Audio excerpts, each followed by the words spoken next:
உங்கள் பிள்ளைகிட்ட 2 பிள்ளைகள் இருக்காங்க, ஒரு பிள்ளைகிட்ட நல்ல குணமே இல்லை, நீ என்ன செய்வீங்க?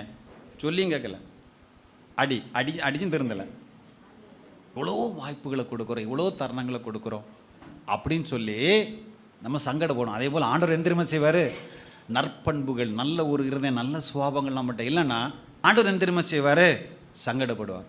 ஆனால் நல்ல குணம் இருக்கிறத மாதிரி நடிக்கிறாங்கன்னு வச்சுக்கிடுங்க, ஆண்டவர் போட்டு தள்ளுவார். அவங்க சொன்னது மாதிரி ஆண்டவருக்கு அது சினத்தை கொண்டு வரும். இதை தான் பரிசேயர்கள் செய்தாங்க. பாவியை பார்த்து ஒரு நாளும் ஐயோ சொல்லவே இல்லை ஆண்டவர். ஆனால் பரிசுத்தம் என்கிற போர்வையில் பாவிகளாக வாழ்ந்தவங்களை பார்த்து என்ன தெரியுமா சொன்னார்? உங்களுக்கு ஐயோ என்று சொன்னார். அப்போ ஒன்றில் அவர் சங்கடப்படுவார், இன்னொன்றில் அவர் என்ன தெரியுமா செய்வார்? கோபப்படுவார்.